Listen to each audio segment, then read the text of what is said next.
नमस्कार, आपका बंधन अभिनंदन मेरे इस अंक में। मित्रों, आज मैं भारतीय न्याय प्रणाली पे एक छोटा सा और अनोखा विश्लेषण करना चाहता हूँ।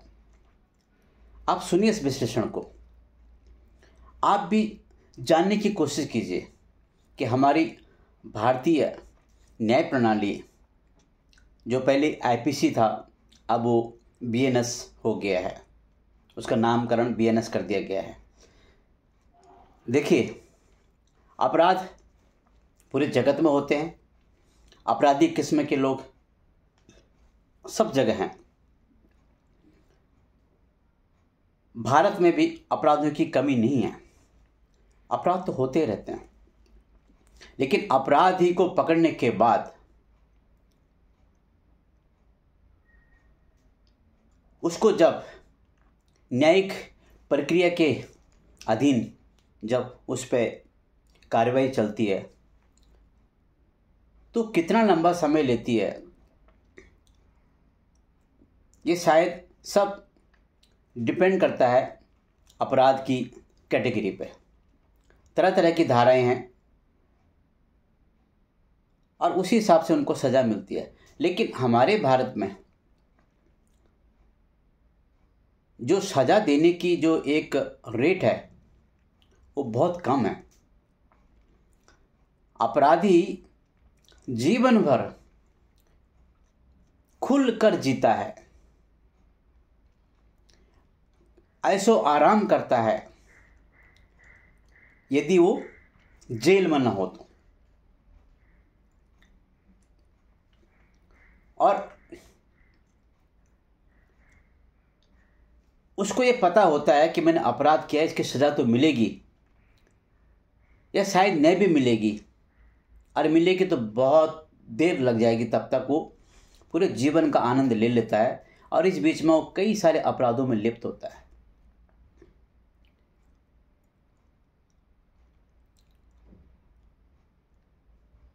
ये जो छूट है, ये जो रियायत है, ये किसने दी है?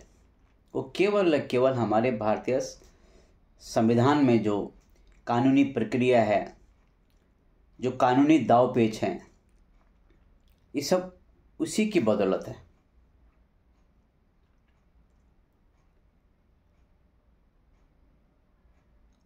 अपराध करने के बाद, क्राइम करने के बाद अपने आप को बचाने के लिए, अपराधी को बचाने के लिए संविधान में बहुत सारे विकल्प दिए हुए हैं और विकल्प होने भी चाहिए, लेकिन उन विकल्पों की कहीं ना कहीं तो सीमा हो, उस पर कहीं ना कहीं रोक तो हो, लेकिन ये होता नहीं है। मेरा ये कहने का मतलब है, मेरा कहना ये मानना है कि भारतीय संविधान में जितनी भी कानूनी प्रक्रिया को चलाने के लिए जितने भी अनुच्छेद हैं, अपराधी उन अनुच्छेदों से खिलवाड़ करता है और अपने लिए कोई न कोई ऐसा छेद ढूंढ लेता है जिससे वो बच निकल पाता है, चाहे कुछ दिन के लिए निकले। कई तो बरी हो जाते हैं। किस कारण? वो जो छेद है ना, उस छेद की व्यवस्था के कारण।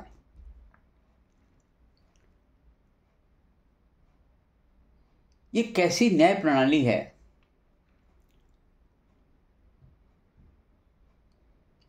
अपराध जब साबित हो चुका है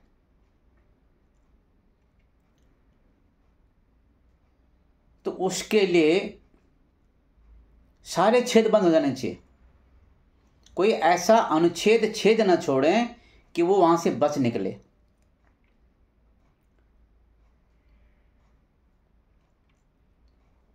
कई केस तो कहते हैं ओपन एंड शट केस है, उसमें भी कई अनुच्छेदों का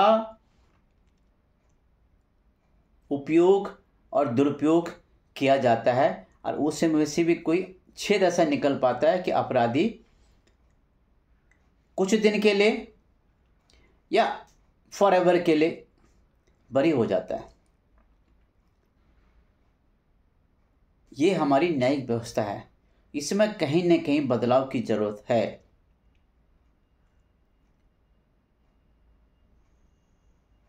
और हमारे भारत में ये भी अमूमन पर देखा जाता है,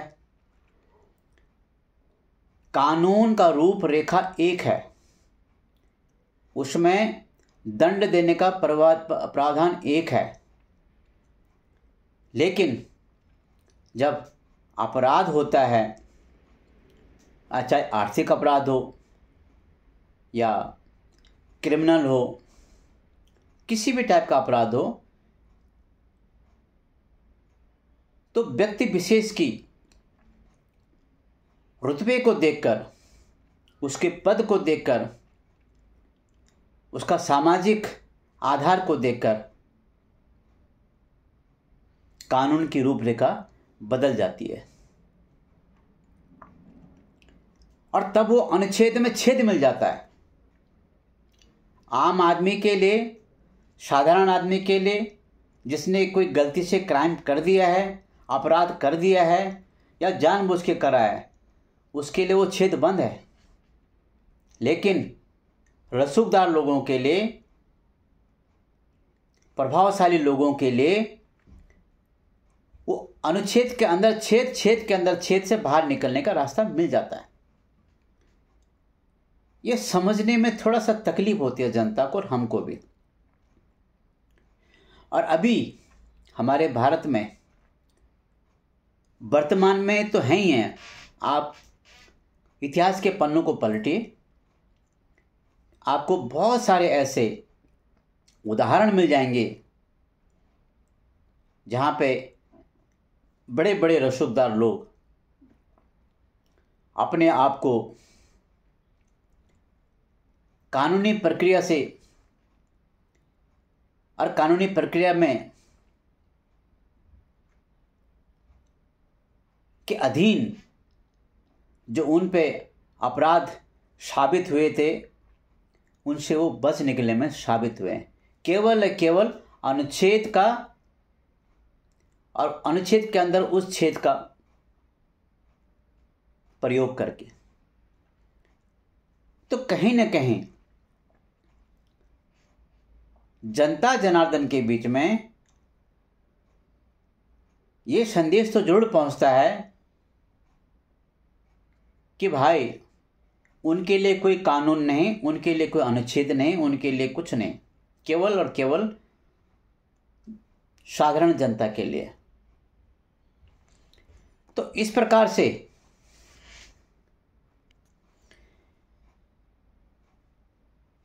या तो न्याय मिलने में बहुत देरी होती है या फिर न्याय मिलता ही नहीं है। और आप ऐसे बहुत सारे उदाहरण देखे होंगे आपने, न्याय पाने के लिए जीवन भर इंतजार करते हैं, उसके बाद जीवन का अंत हो जाता है, उसके बाद फैसला आता है। अरे वाह,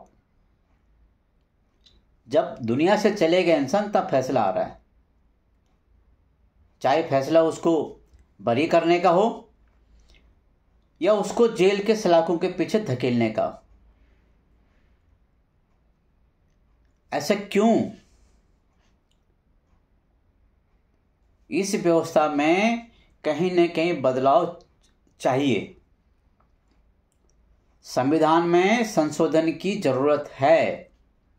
अपराध है तो है, सजा मिलनी है तो मिलनी है, लेकिन उसका भी एक टाइम फ्रेम रखा जाए। लंबे समय तक मुकदमे में चल रहे हैं, चप्पल जूते टूट जाते हैं, घिस जाते हैं, लेकिन न्याय नहीं मिलता। और न्याय नहीं मिलने के बहुत सारे और भी कारण हैं। न्यायालयों में न्यायाधीशों की कमी, ये भी एक बहुत बड़ा उदाहरण है। कर्मचारियों की कमी, और उसके साथ साथ एक साइड बाय साइड जो एक मुद्दा है वो भ्रष्टाचार का है।